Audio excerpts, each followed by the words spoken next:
Hi everyone, it's Kathleen. I'm here today to share with you some projects that I have been working on and let you know how they have progressed.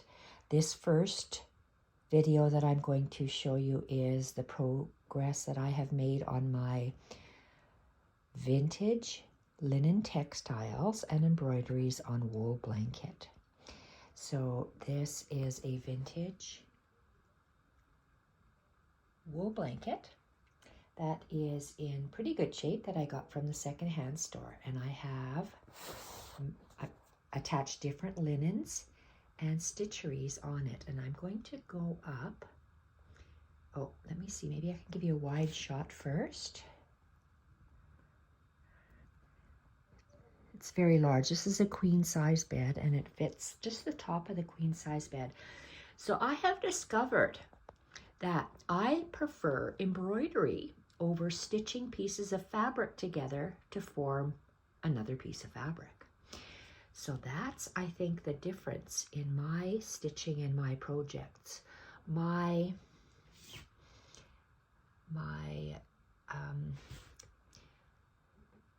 focus is on my stitches. So this was a large linen tablecloth that I first of all layered on the orange wool blanket. So these roses are a linen tablecloth and they have 4 corners that are the same, and I did different stitching throughout. I love the seed stitch. I've seen it done, but I've never really explored it. So this blanket is, and I'm using wool, only wool threads. Anything that's other than wool was done previously. So I've cut different doily pieces and bits and attached it along the edge with, that's a vintage baby dress or christening dress, I'm not really sure, it's cotton, doilies that I've added along the edge. Then I've laid different vintage linens on top, and I'll go closer. Okay, the middle, that's the end bottom. And then I've layered, so 1, 2, 3, this is the 4th piece. These are vintage yo-yos that I had ordered online. And then this is a piece that I had done a while ago in some Roxy's Journal of Stitchery challenge. And it's hard to show it, but it's all stitching. I emphasize the stitching. So I'm going to back up. More linens. More linens. This is not finished. This is still a work in progress. So if I turn the camera, this is the top of the wool blanket. And you can see the different vintage doilies. Okay, I'm going to have to walk around my bed. So this is the bottom. You can see the very fine vintage pieces of doilies that I have attached going on and off the linen tablecloth. I just love the stitching that I have done. So this is some of the stitching. I'm not going to, this background here, it's not going to be solid stitching like Fleur Woods. That's not my style. So I'm just going to add the stitches. Love these bullion knots. That's a yo-yo with tentacles of bullion knots. Love the seed stitching. This is another vintage dress. You can see my toes. Let's have a look.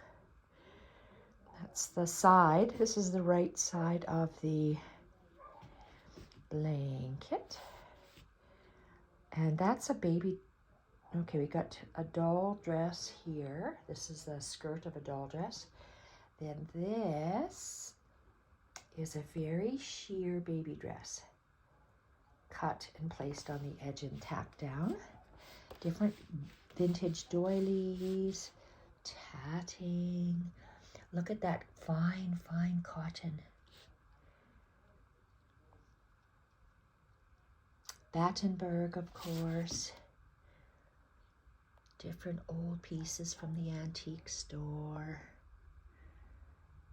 Okay, this is still a work in progress. So as I turn the camera, I'm going to leave intentionally unstitched the top right corner so I could see what I started off with. I like to see progression. Then as we go down here, I'm going to fill in more stitches, but this rose section is stitched with one type of wool threads.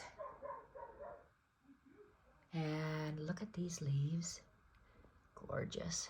So they're not done yet. They're still work in progress. So one style of yarns, a second color or style of yarns, whether it's the thickness or the color, but they're different yarns.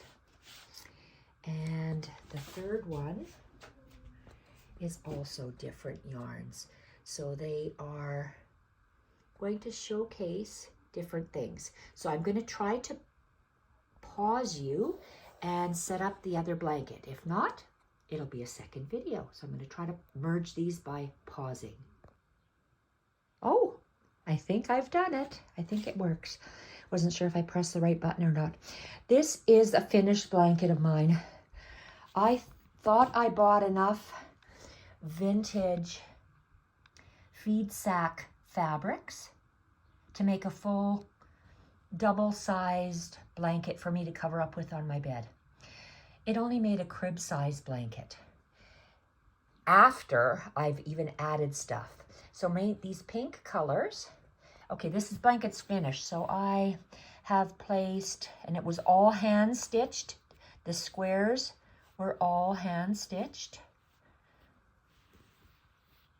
And then I tacked this quilt top onto the backing with X's. So I'm going to back up, and you can see how here it gets, these are 1-inch squares, postage stamp quilt. These are 2-inch squares of modern fabric because I didn't have enough. I thought I would have enough, but I don't. This is only a crib size blanket of cotton. So I added on 4 finger widths of this very soft, fluffy new blanket. And the back is the same. It's just brought over twice on itself. So the backing has the cross stitches on the back.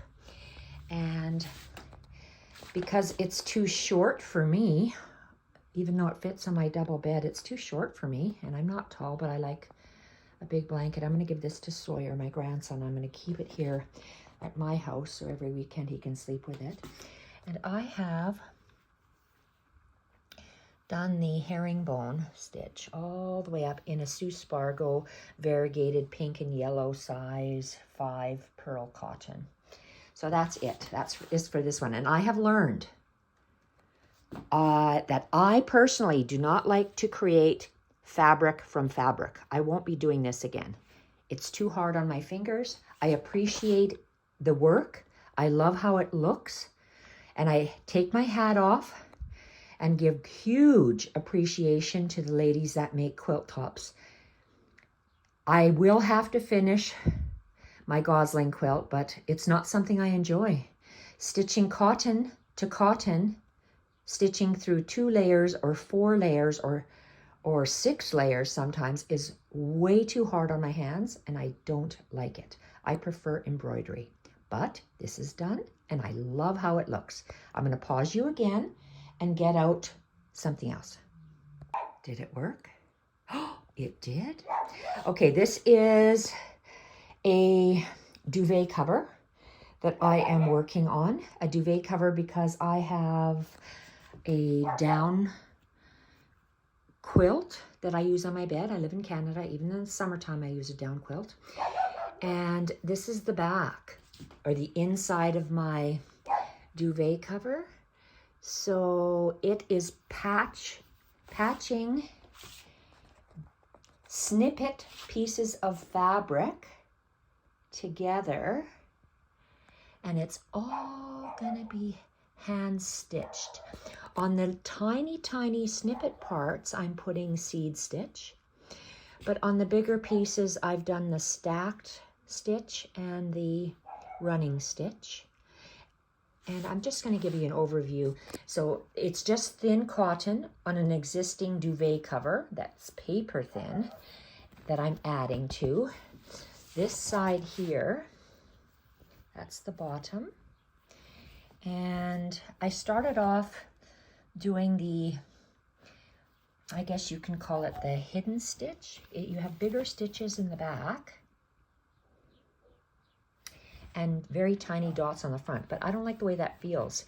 And if I'm going to be cuddling up to that, I don't like the way that feels. I like this and plain and the rice stitching, but this feels weird to me. So I can't continue with it. It just has it on the one side and I'm not going to take it out. So I'm just going to give you a fan of what I'm doing. See, the tiny little snippet pieces have all the rice stitch on it. And this is not done. This might take me months to do. I thought I could finish it so quickly, but definitely not.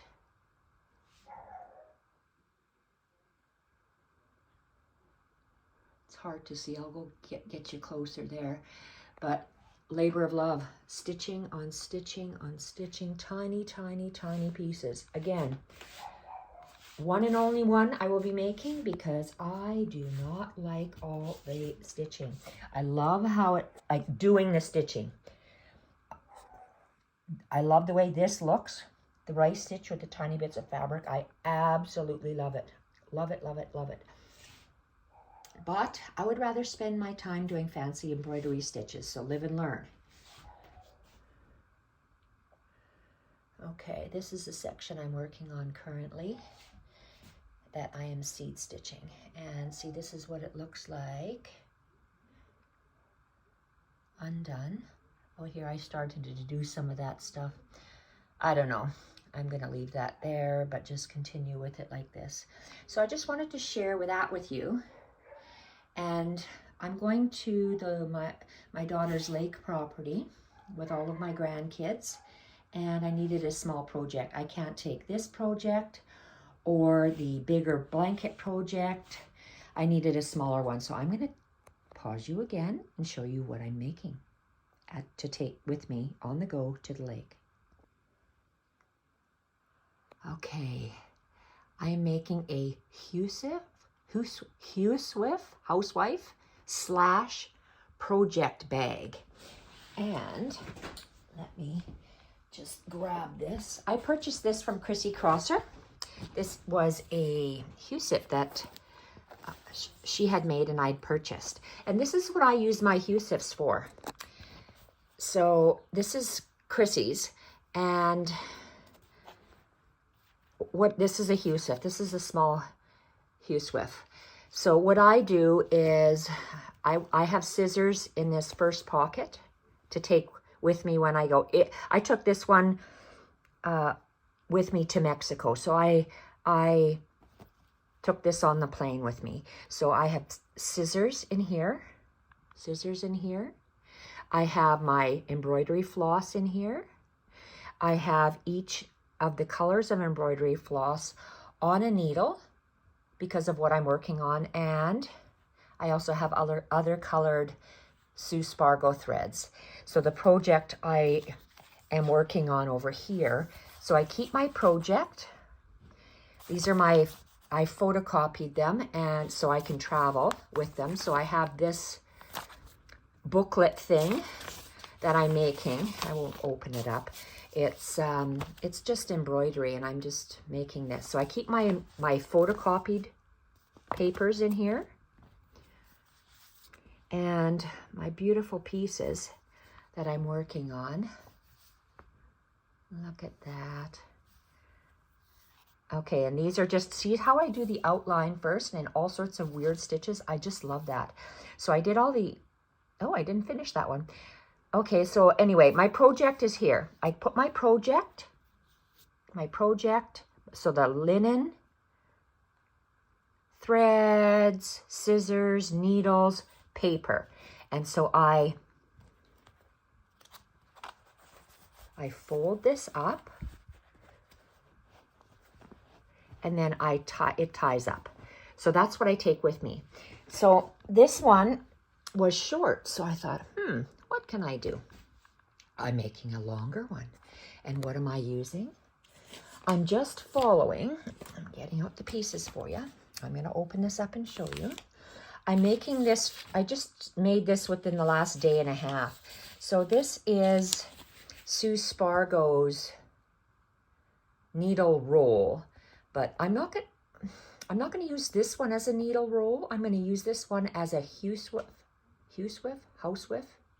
/ project roll, because that's how I take my things, and I can shove that in my purse, in my carry-on, and off I go. I can stitch anywhere. So this is Sue Spargo. I love her stuff. I have many of her books, and I'm going to be making a lot of Sue Spargo things.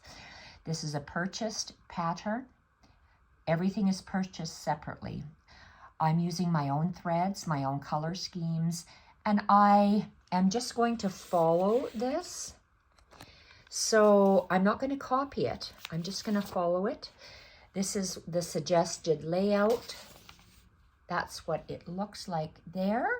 And I'll show you, mine's going to look different. I'm not going to have the inside on this one as a needle roll, because mine's going to be a housewif. So what do I have? Look at this. Hers is shorter. So I use what I have. And what do I have? Well, let's unroll it. Okay. This is a skirt from Value Village. This first section, from here to this buttonhole, that was the slit, back slit of the skirt. This is wool. I live in Canada. We have lots of wool suits available in our secondhand stores. So this is a wool skirt. That's the lower slit of the skirt, and that's going to be a pocket for some scissors. Then I have this other part, that's the waist with the zipper of the skirt. That's the top of the skirt. The waistband has been taken off. I cut it off, and look, I have a pocket, because this is the back of the wool on the inside. That's the front cover. So it's going to be a pocket for threads. And I accidentally stitched down here. So, oh well, I'm not going to take it out. So I'm going to use a pocket for spools of thread on this side. And it zippers up from the waist of the skirt.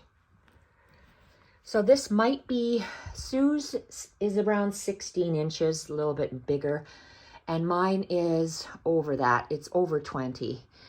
And I based my measurement pursuant to this one piece of wool that I had. This piece from the left is a plain piece of wool all the way here. I used the whole piece. So how Sue Spargo's needle roll is narrower. Hers might be around 7 inches. Mine is wider. Whatever this piece was, I used it. Maybe 9 inches, I think it is, because 3, 6, 9. Okay, mine's 9 inches. And I am using her, where is that? Okay, you see how her layout is there. She doesn't give any measurements. She does give the colors of her wools that she uses. I'm not using that. I'm using my own wool that I have. So what I have done is on this rectangle piece, I first of all, I have lots of different pieces. I'm running low and I'm not going to replenish them. Battenberg that was coffee dyed or tea dyed in some summer many moons ago. And I invisible stitched that on, so it will be the closure. This is the inside, this is the outside. And on the outside, I'm going to do lots and lots and lots of embroidery. I cut out the pieces, and my circles are larger than hers. I used my own circles because I purchased her Circle Easy template set, and I'll show you those in a minute. But this is a corner of a Battenberg. I just had pieces of felt that I had ordered online from the Fiber Art Studio in the east coast of Canada, and they had rolls, not like jelly rolls, but she might have had like, say, 6 different shades of browns together, and I purchased those strips like this, and quite a while ago. So I cut out the circles. Now these are Sue Spargos, so let's dump these. Take a look. How much is that? $37.99, and that's the store I bought them from here in Edmonton, Alberta, Canada. So I took, and I love these because look, they have a 3-inch circle, so I can draw a circle on here and just do the outline, because I love circles and I love stitching circles. So this is nice because my OCD I have little dots I can put just like this, so I can put my stitches around. Because I tried sewing them on by hand, my hand stitching, I'm really good at this. I didn't pre-mark that. That's just done. Doing it in a circle, I can't do it. So I thought this would be great for this. So I'm not getting any affiliation or reward or compensation for selling her products, but I do like this. It starts with a 3-inch, 2 3/4. It goes smaller, and they have the center of the circle where you can mark the center, and they also have the rings. So if you have one of those loopy pearl metal strings, like necklaces things, you can attach them together, which I'm going to. So 3, 2 3/4, 2 1/2, so they get a little bit smaller, 2 1/4, 2,